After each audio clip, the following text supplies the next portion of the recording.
Another book that I co-authored with Dr. Leonard is entitled by the publisher, Why Stomach Acid is Good for You. What a title.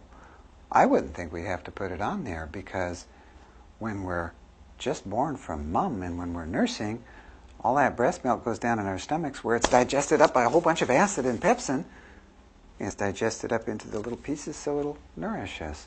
And when we're children and when we're teenagers, we have very strong stomach acid and we can eat the refrigerator out. And do we get heartburn and indigestion? No. How many 16-year-olds do you hear of with heartburn and indigestion? You just don't. And yet they got plenty of acid and plenty of an enzyme made called pepsin, and those just digest up all their food and gets into the system and they grow and are strong.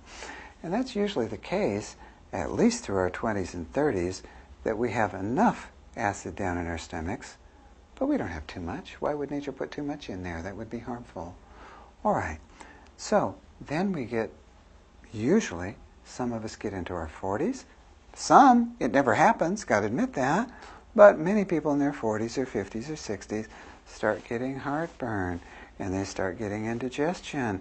And there are literally between $8 and $10 billion worth of patent medicine company advertisements trying to convince us that we should take these pills to totally block out our stomach acid. Now, what would happen if we did that? Just a thought experiment here. If we were 6 years old, we wouldn't grow very well because we'd be not digesting protein, not bringing minerals into our bodies, not bringing in vitamin B12. Well, how could we expect to grow as healthy as we should? Somehow we think that's healthy when we're 40 or 50 or 60. What these patent medicines do is literally cause inadvertent malnutrition. We can be eating the best organic food that we want and taking lots of vitamins and minerals, and if that upper part of the digestion, the stomach acid and the pepsin, isn't working, then a lot of that doesn't get into our systems. But since that medication didn't cause us an immediate side effect of I took it and I felt bad, instead I took it and I got malnutrition for 5 years and then I got sick, we don't blame it on the patent medicine is the problem. And so what the point of the book is that messing our digestions up that badly can't possibly be good for the health. And we go through a lot of examples of that. And then we go through what's really happening. What's really happening when we start getting heartburn and indigestion and bloating and belching and gas is almost always, and I really do mean 99% of the time, it is not enough acid in our tummies. Not enough acid? How come that makes heartburn? Well, turns out that since 1970-something, 1976, when we got a gadget in here which very precisely measures stomach acid output, since that time, literally a couple thousand or more folks must have come in that length of time, saying, I've got heartburn, belching gas, and so forth, and they told me to take antacids. That was the early days. Or they told me to take an acid blocker. Or they told me to take something called a proton pump inhibitor. These are all the different patent medicines. I won't mention their names. And I'll ask them a very simple question. Did you ever have your stomach acid output measured? And you know, since 1976, everyone, 100% of everybody has said no. Never did. And yet it's a very simple thing to do. It's a very precise test. The specifications for how to do the test were published in the Canadian Medical Association Journal, which is the equivalent of our AMA journal. Back in 1969, 1970, the specifications were published there, and we do the test exactly according to the specifications. What we find 99% of the time is that when people have those symptoms, there isn't enough acid down there. So we'll say, you need to go home and take some hydrochloric acid and pepsin pills with your meals. And people say, excuse me? I've got acid indigestion and you want me to take hydrochloric acid? We'll say, yeah, okay. So they go home and they take the hydrochloric acid pepsin with meals according to instructions, and the heartburn quits. And the digestion is better.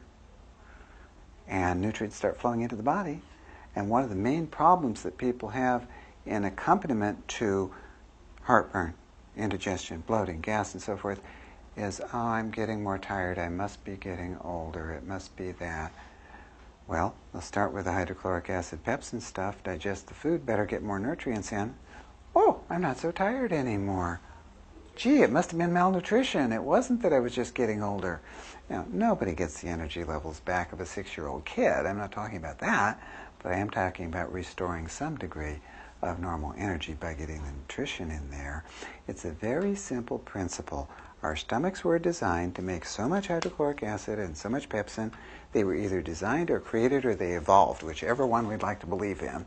To do that over tens of thousands of generations, what makes us think that messing with that is going to keep us healthy?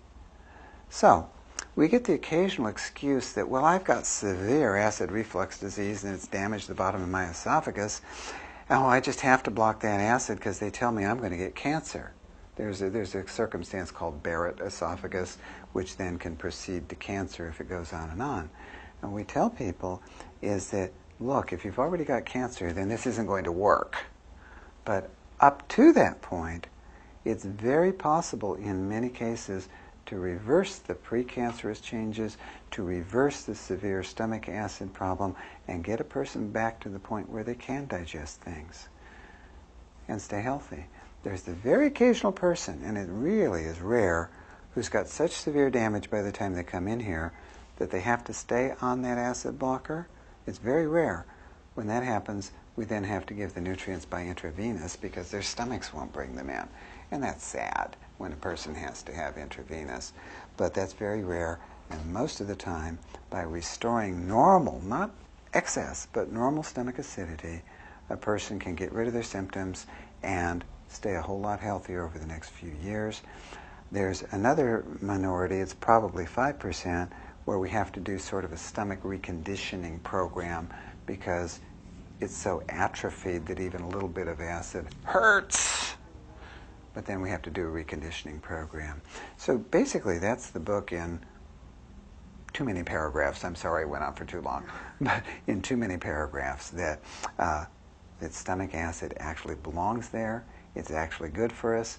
But what I think is so silly, that's almost like saying, brains are good for you. Well, duh, they're there, they belong there. And what's normally present in the stomach, it belongs there, and it's good for us too. Well, we could write a book that says toes are good for you for people who believe that everybody should be toeless. But, okay. Sometimes folks hear about this and they just go take some hydrochloric acid and they feel fine, so they don't bother getting a test done. And sometimes that works, but other times people will take the hydrochloric acid, it'll bother them, oh, I don't need it. And unfortunately that's not true. Some people who take it and it bothers them, they really don't need it. Other people, their stomachs are so atrophied they can't handle it. So the only way we can tell for sure, does a person need this and how much do they need, is by doing the test. The formal name is gastric analysis by radiotelemetry. It uses a little radiotelemetry device that records and does a radio transmission of exactly what's going on in the stomach. Since the whole thing was invented in Germany in the city of Heidelberg, it's sometimes called the Heidelberg capsule. But that is actually the only way we can figure out, does a person really need it and how much do they need with great precision. It's a very precise test.